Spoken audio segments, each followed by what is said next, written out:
In the dying months of the Second World War, as Berlin trembled and the Third Reich began to collapse, one city refused to surrender. Breslau, Hitler's fortress city, stood isolated, surrounded, and doomed. For 82 brutal days, its defenders and civilians faced unimaginable horror in a fight that changed nothing, except to show how far madness could go. This is the story of Breslau 1945, Hitler's final fortress in Silesia. By late 1944, Adolf Hitler had already declared several key cities across Germany and occupied Europe as Festungen, fortresses that must never surrender. Among them stood Breslau, the capital of Silesia, a city of over 600,000 people, rich in culture, industry, and strategic value. Hitler's orders were simple and insane. Breslau will hold out to the last man, the last bullet, the last breath. On August 27, 1944, the city was officially designated as a fortress, Festung Breslau. General Hermann Niehoff was appointed to command the defense. He was a capable officer but faced an impossible situation. No real army, no air support, and civilians who were unprepared for war. The preparations turned the city into a prison. Thousands of civilians were ordered to evacuate in freezing. January 1945, an evacuation that turned into a massacre. Temperatures dropped below 20 degrees C, and tens of thousands froze to death on the roads. Inside the city, every open space became a fortress. Trenches were dug in parks, barricades blocked the streets, and even the ancient cathedral was reinforced with sandbags and concrete. Boys from the Hitler Youth, old men from the Volkssturm, and wounded soldiers from previous battles were armed and told to defend the city to the death. In mid-February 1945, the First Ukrainian Front under Marshal Ivan Konev began encircling Breslau. Over 80,000 Soviet troops surrounded the city with tanks, artillery, and aircraft. The defenders, numbering around 35,000, were cut off completely. The siege of Breslau had begun. Daily bombardments from Soviet Katyusha rockets shattered entire neighborhoods. The beautiful Baroque architecture of the city turned into ashes and rubble. Food ran out, hospitals overflowed, and yet Hitler's order was clear: no surrender.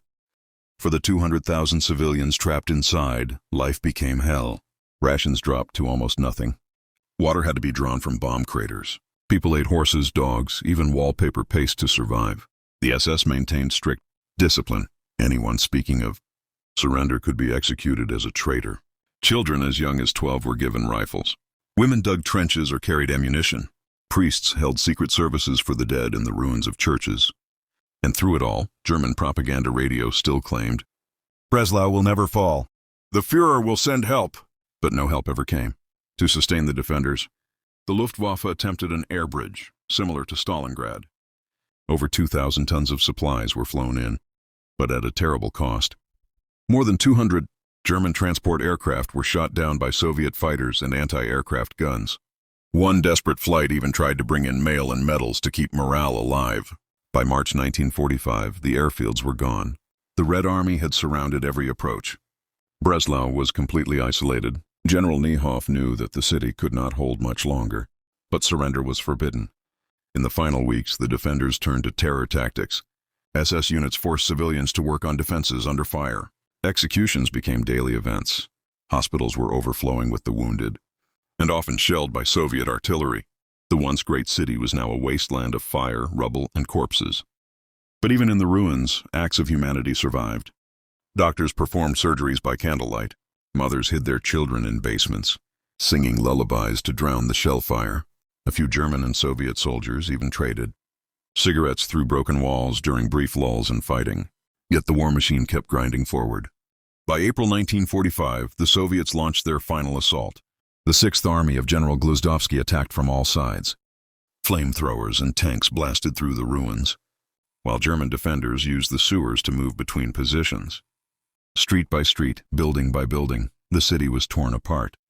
Entire districts vanished in days. The cathedral burned.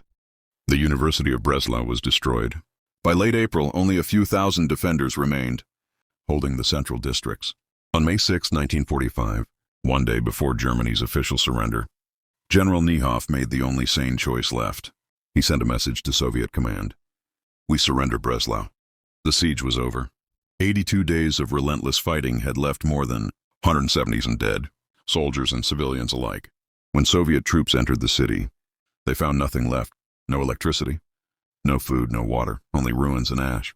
The fall of Breslau marked one of the last major battles of World War II in Europe. The city that Hitler had called an eternal fortress no longer existed. In the post-war years, Breslau became Wrocław, a part of Poland. Its German population was expelled, replaced by Polish settlers. The scars of the siege never fully healed. Even today, you can see the bullet marks on ancient buildings and monuments. Historians often call Breslau Germany's Stalingrad in the West, a symbol not of victory, but of blind loyalty to a lost cause. Inside cellars and tunnels, families huddled in darkness. They wrote notes to loved ones who were already gone, hiding them inside walls, hoping someone someday would find them. A German nurse, Elizabeth Lang, recorded, "Every morning, I hear the cathedral bell buried beneath rubble. It rings without a ringer, only the wind." The Soviets were closing in, but the people of Breslau were already ghosts. At the city's heart stood St. John's Cathedral, one of the oldest in Silesia. Once a house of prayer, it became a fortress. German snipers took positions in the towers. Soviet artillery turned its stained glass into showers of color and flame. A single 203mm howitzer shell shattered the main spire. The sacred bells melted in the fire, their metal dripping like tears. By April 1st, the cathedral was nothing but a burning skeleton, a symbol of Breslau's agony. Beyond Breslau, the Oder River defenses had already collapsed. Soviet armies were racing toward Berlin, leaving the fortress isolated and irrelevant. Inside, however, General Niehoff still received radio messages from Berlin. Lies, promising reinforcements that no longer existed. SS officers read Hitler's speeches to the troops. Every fortress is a monument to German willpower. But morale was broken. Some units began deserting. Others fought only for survival, not ideology. Amid fire and death, women bore the city's greatest burden. They became nurses, diggers, messengers, and mothers in hell. A young mother, Gertrude Hoffmann, gave birth in a basement while artillery thundered overhead. Her baby never cried. It was deaf from the blasts. Others faced horrors beyond words as Soviet troops entered the outskirts. Historians estimate tens of thousands of women were assaulted when the city fell. A tragedy repeated across the east. But even then, some Soviet soldiers showed mercy, sharing bread and water with the survivors. In war, humanity flickers faintly, but it never dies. By late April, Breslau was a furnace. The Red Army's flamethrower tanks moved street by street. Every building that resisted was set ablaze. German troops used the sewers to move unseen, until the Soviets flooded them with gasoline. At night, the horizon glowed red, visible from 50 kilometers away. Refugees called it the burning crown of Silesia. The smell of smoke and death hung over the Oder like a shroud. The final defensive line ran through the ring, Breslau's old market square. Here, German officers gathered what remained, wounded men, boys and old Volkssturm militia, fewer than 3,000 defenders. They swore one last oath to hold the city center. But when Soviet tanks rolled in on May 4th, resistance crumbled. Niehoff knew the truth. There was no more Germany to fight for. Berlin had already fallen. The Führer was dead.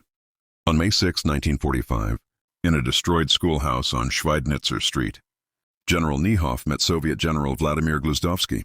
There were no flags, no ceremony, only silence. Niehoff removed his pistol and placed it on the table. "Breslau has done its duty," he said quietly. The siege was over.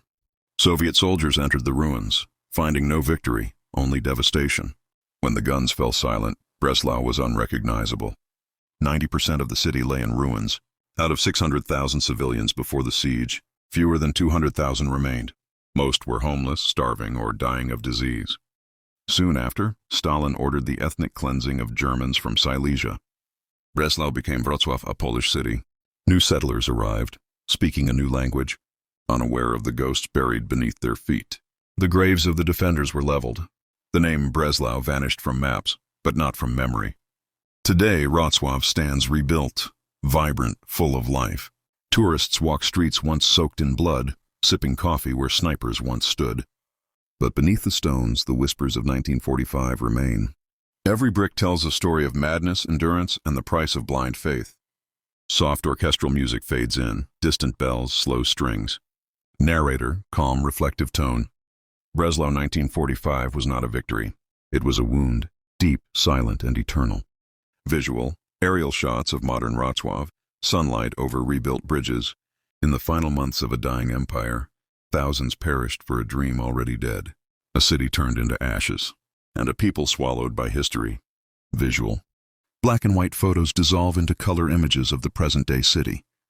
But from those ashes rose something stronger: remembrance. Today, the streets of Wrocław echo with life again. Laughter replaces the sound of sirens, and where the cathedral once burned, its bells now ring for peace. Music swells softly, light piano or violin. Breslau reminds us that every fortress, no matter how strong, will fall to time. But truth, memory, and humanity endure, fade to black. This was the story of Breslau 1945, Hitler's final fortress in Silesia. May we remember, not to glorify war, but to understand its cost. Text on screen. Be dedicated to all the civilians and soldiers, on every side, who perished in Breslau 1945. Rest in peace. Music fades out completely.